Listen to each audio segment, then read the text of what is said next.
Hey there. Well, depending on where you are in this world, it's extremely early or it's extremely late. For me, it's kind of a late night, I guess you could say, Thursday, because I haven't been to sleep yet. But I wanted to come on here because I'm sure at least some of you saw my live stream on Saturday, and some of you even follow me possibly on Facebook. And I was really having a horrible day. I'm not gonna lie. Um, Things have been kind of rough these last few weeks, I will say, and I really felt in my mind and my spirit that you know what, I just needed to leave all my troubles at home and go out and have a good time at this um, Christian event, uh, Chris, Christmas event at a women's conference hall or whatever.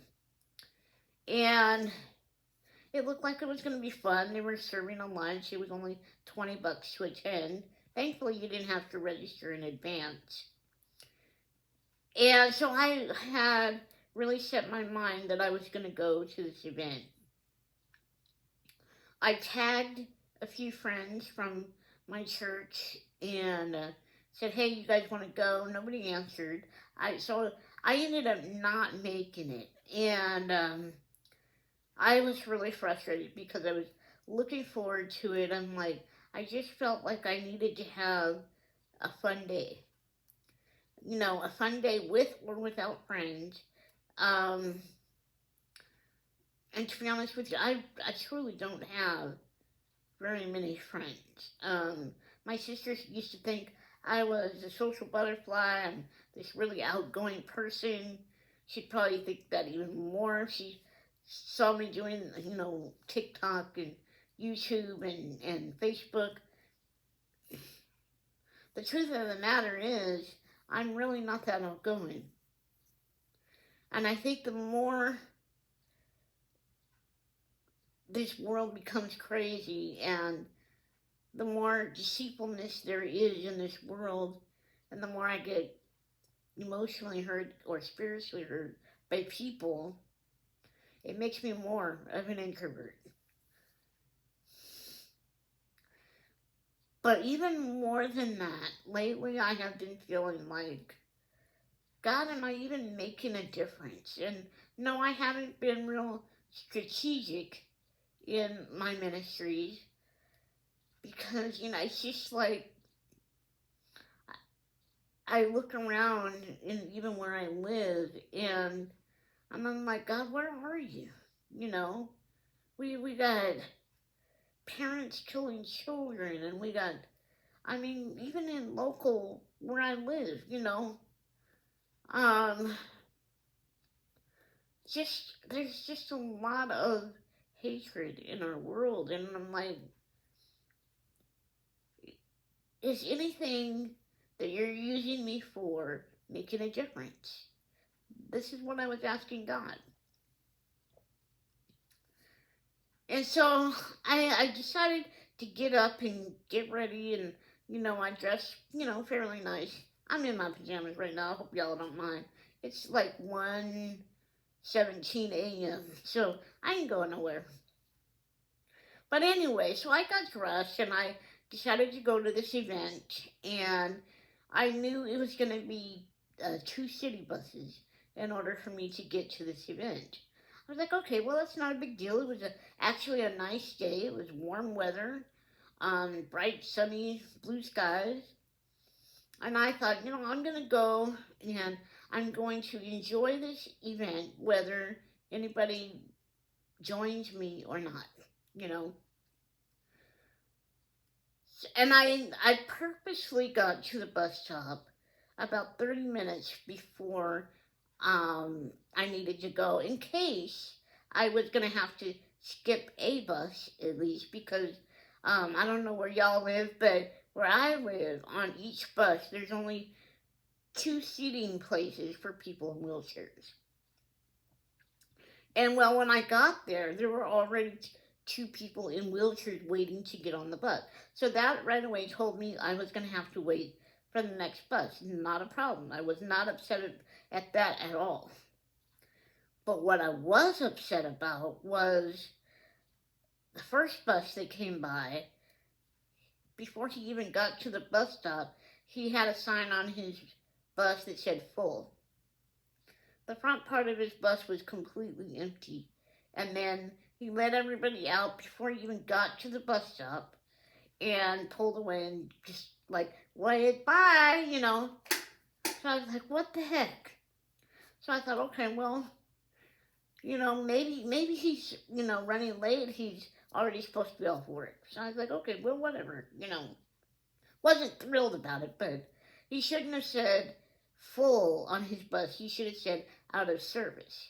There's a difference, right? So another bus comes by, and again, there's only two places for people in wheelchairs. And on this particular bus, there was nobody in wheelchairs on the bus yet. And there was somebody there with a shopping cart. The bus driver is supposed to tell the people to move their their two-wheel handbasket shopping cart or whatever, because those places are designated for people in wheelchairs and walkers. And nobody would move.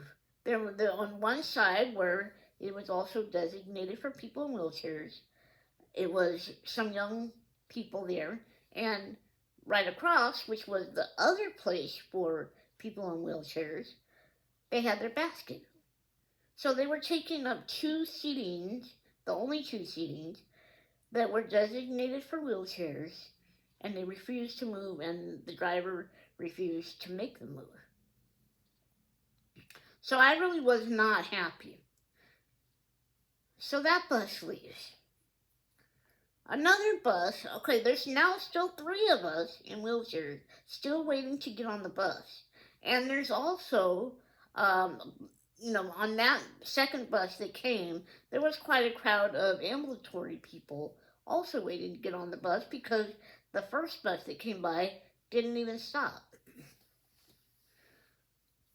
So the third bus comes, and again, there's some young people laughing, cutting up, don't appear to be any kind of disabled or whatever. They're not in wheelchairs.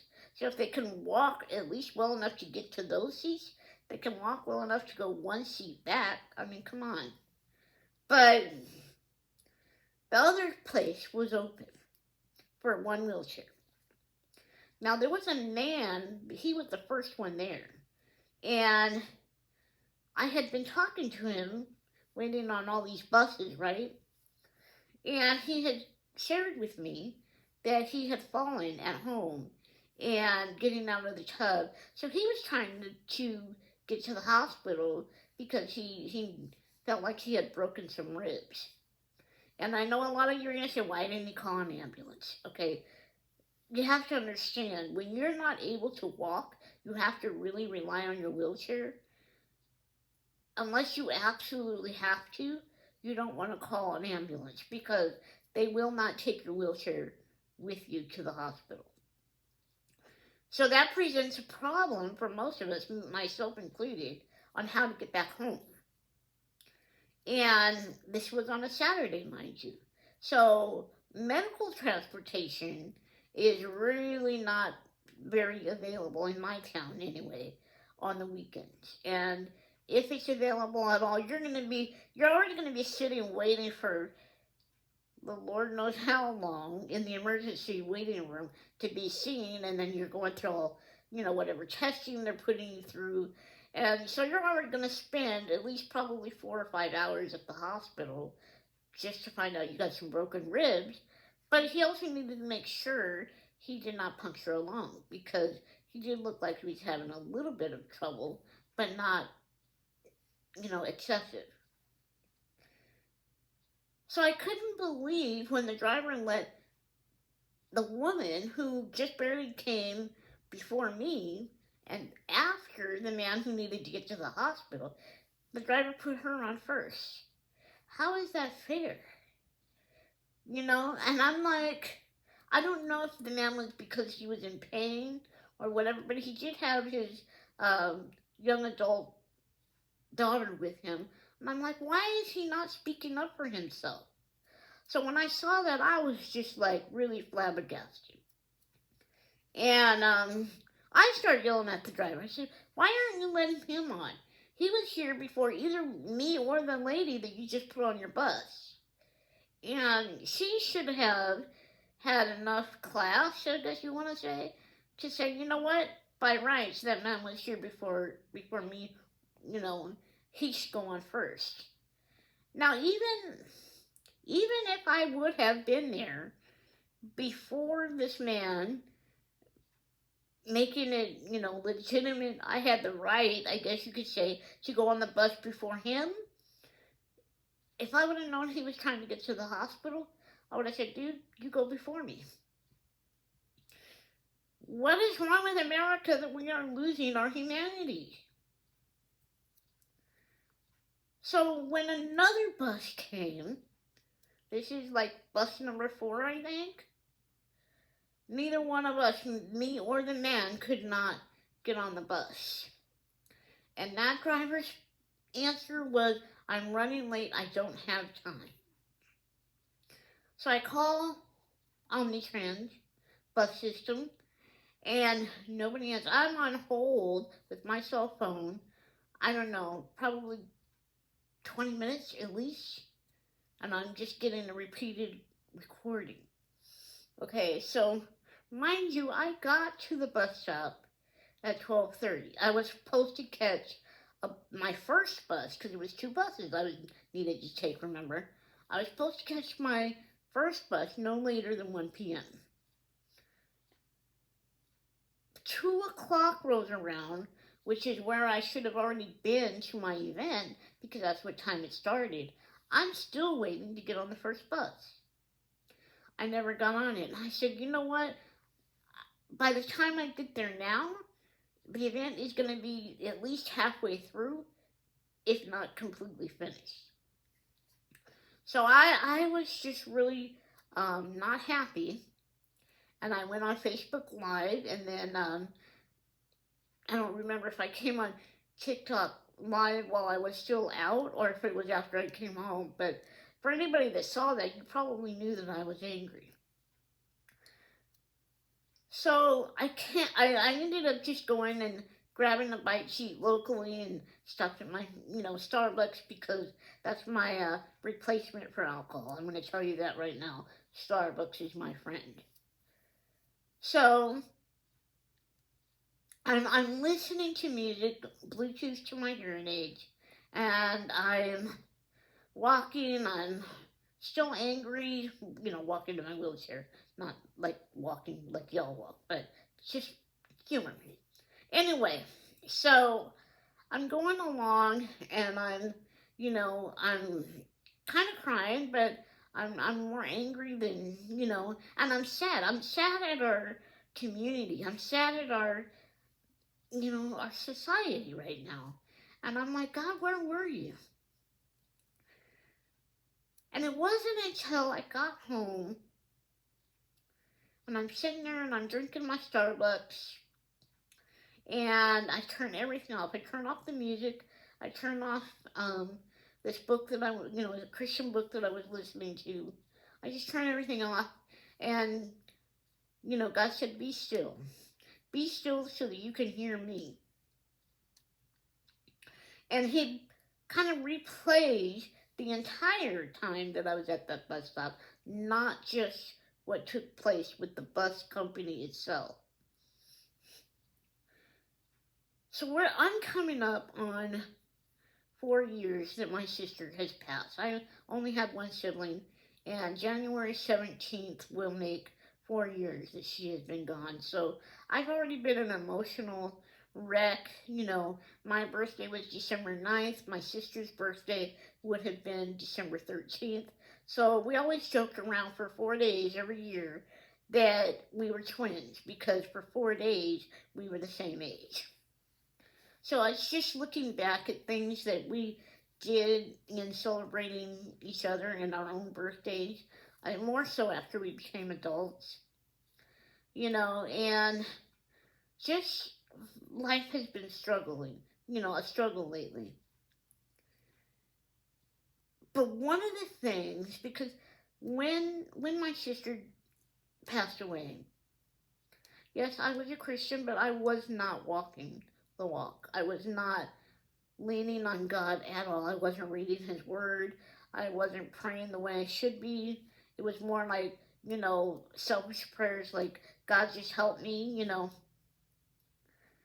But I remember when God returned me to church and brought me back to Himself, I said, God, if you can heal me through this grief and you can forgive me for the many years that I walked away from you, I need to know what it is that you want me to do. And please use me for service. Because I had been away from God for so long, I just really kind of felt like maybe I was a lost cause in God's eyes. I was not good enough for God to use me. And one of the things that I believe that God gave me the job, or one of the ministries, or I don't know how to put it, but I'm not a racist person, and so I've noticed that even in churches out here, a lot of them are very segregated, right? They're very closed. Like you're gonna go to this one church and it may all be only African American or black. I don't know what the correct political statement is there. And you go to another church and it might be all Mexican or Hispanic, or again, I don't know all the political correct terms or whatever. I'm not trying to offend anybody. And then you go to another church and it might just be all or at least mostly white. And when I was with my first foster mother, churches was not like that. She went to church. The whole family went to church, unless you were literally on your deathbed, and you still might have to go to church. Okay? She's the one that led me to the Lord when I was only 6 years old in the first place. So, I was really surprised when I started checking different churches out, and God was saying, you need to come back to my house. And I had gone to therapy to help me get through everything that was me and my family were going through, dealing with the loss of my sister. And it was probably 8 months later. I'm not gonna say her name because I don't want her to get in trouble or whatever, but she's like, you need to check out this church. And so I said, well, I've heard of that church because my old church from 30 years or so ago sold them that property. And she's like, you should go. And mind you, this is around the time or shortly thereafter George Floyd incident, that everything that was going on with the stupid cops, and or at least that one small group of stupid cops. I'm not saying all cops are stupid, so please don't be offended.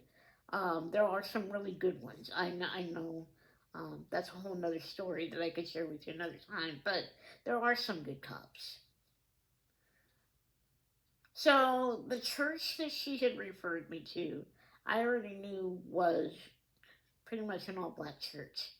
Did not bother me at all, except for, like I said, it was not long after the George Floyd incident. So, and it was in a bad neighborhood, a neighborhood I used to live in, and it's gotten way worse since I moved out of it. So I'm like, really? So I thought about it, and while I was thinking about it, I was still, going on the bus and trying different churches, and for some reason, God was starting to put in my mind, you need to go to that church. So I went, and for the most part, there were quite a few that were receptive, and then there were some that, they're looking at you like, what are you doing here? You know, no church should look at anybody like, what are you doing here? It should be, welcome to God's house, regardless of age, race, ethnic background, physical disability, no physical disability. Everybody should be welcome in God's house because God died for everybody, right? So, not knowing a soul at this church other than God, I shoved everything down, and I didn't tell anybody of anything that I was going through. I didn't tell anybody. Only 8 or 9 months before that, I lost my sister. I didn't tell anybody that was my only sister, my only sibling that I lost. I didn't tell anybody that I'm doing my best to help emotionally support my sister's grown kids who are in 4 different states. I didn't tell anybody. The trust wasn't there because I didn't know anybody. And so I believe that one of the things that God has spoken to me about is, I want you to help end racism. So this last Saturday, he's making me review what happened that day, right? So I get to the bus stop, and there's a Spanish guy in his early to mid 40s, I guess.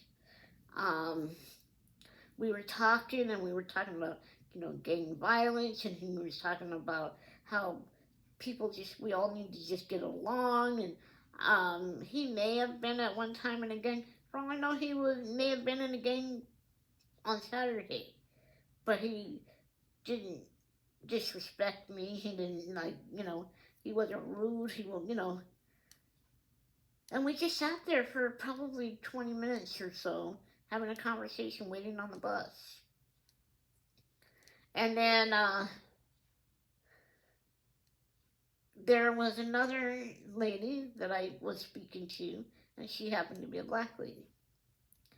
And the man that I was telling you about earlier, that was in the wheelchair and fell and hurt himself at home trying to get to the hospital, he was also a Spanish man. And it wasn't until I got fed up with the bus company and I left, and God brought this all back to me that day. He's like, Laura, you told me that if I forgave you, that you would help end racism. Do you not see that you just had a conversation with you being the only white person there? Oh, it was the older black man.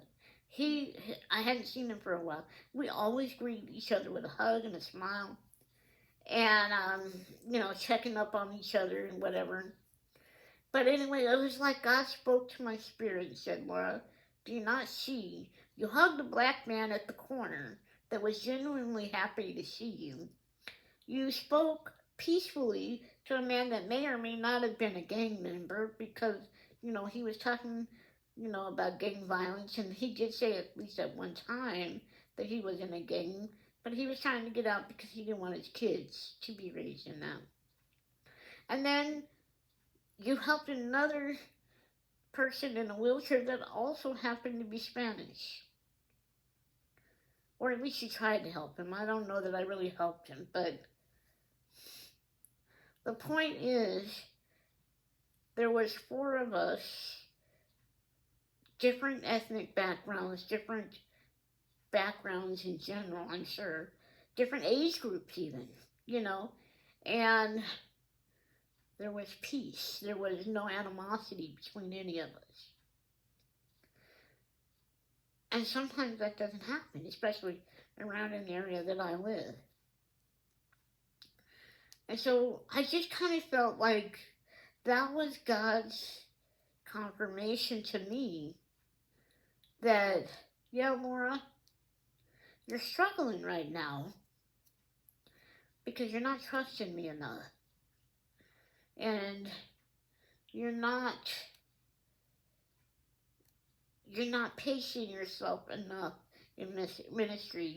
You go, and sometimes you go too much and you get overwhelmed and you don't rest. And he's like, I rested on the seventh day.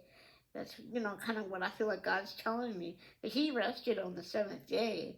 And who knows if his days were 24 hours like ours. Who knows if our 24 hours is like his 24 hours. We don't know, So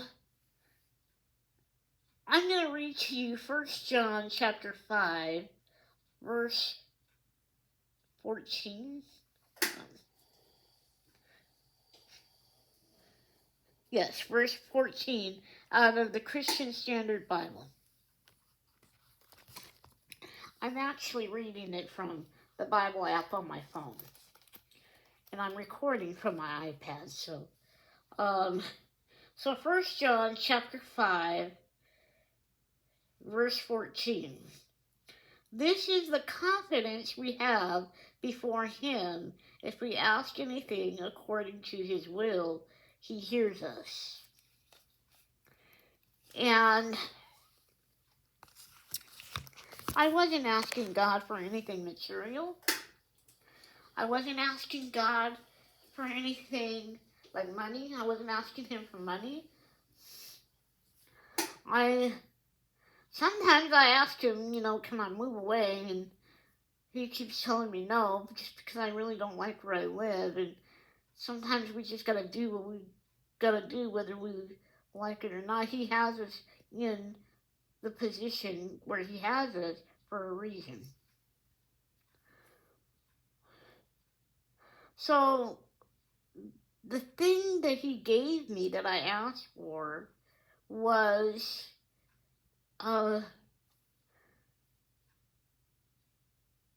what's the word? Confirmation. Confirmation that he is still using me in spite of my struggles, in spite of, this last week has been a battle, and I think he saw that I just kind of needed a break. I didn't really need to go to that event and have fun. Yeah, I would have liked it, probably.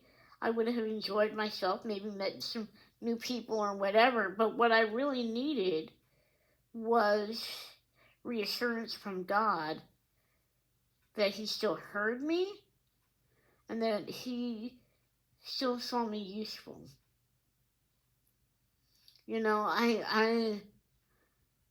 I know the many years that I walked away from God and the disobedience and everything, and I just pray because of some of the things that, back in the day that I've done that I knew was against God. And it definitely says in the Bible, if you sin against God and you know you're sinning, he won't forgive you. So maybe that's why I struggle with my security in my salvation. Because I know I've done things against God. And I knew at the time that it was against God. And I pray and I beg him all the time to please forgive me, because I know I was not a good example to my family. I was not a good witness to anybody that came in my life for probably at least close to 30 years. And I knew better. And I don't know how to let go of the regrets. And maybe I can't let go of them because God hasn't forgiven me. I don't know. I only hope and pray that He has. I don't need a big mansion. I don't need a big glittery crown. I just need God's forgiveness. I just need God's acceptance, and I just need to know. I need to have that security.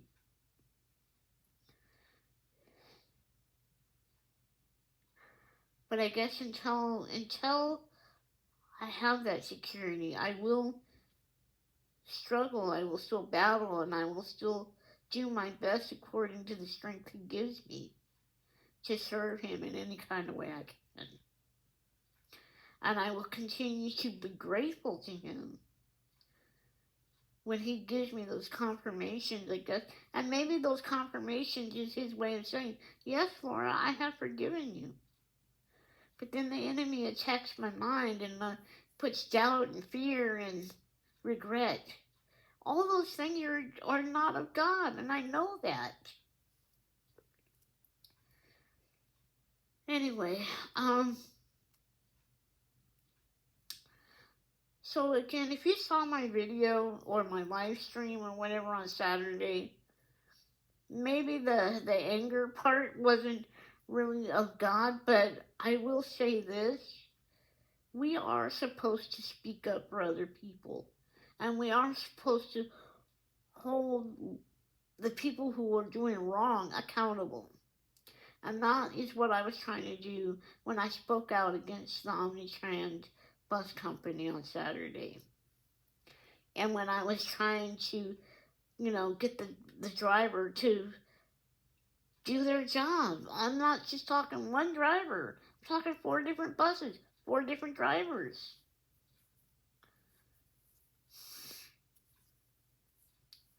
People, if you can't do your job, please find a different one. Anyway, thank you for listening. I hope you guys have a blessed day, night, evening, whatever it is for you. Okay? Take care, be kind, hold up one another in prayer, hold up your family in prayer, hold up your ministers in prayer. There's even, a lot of fallen ministers going on right now. It's just pray without ceasing. That's what God says to do. And pray that I know God's going to get me through this storm because He has gotten me through so many other storms. So pray for me. Leave me a comment of how I can pray for you. Or if you're on TikTok, I know on my profile, you can see my email address. Email me your prayer request. But let me know that, you're so-and-so from TikTok and it's a prayer request. Otherwise, I may not see the email. Okay? Anyway, God bless you. Thank you for listening. Be kind. And if I don't hear from you guys, have a very merry, safe Christmas. God bless you. Bye-bye.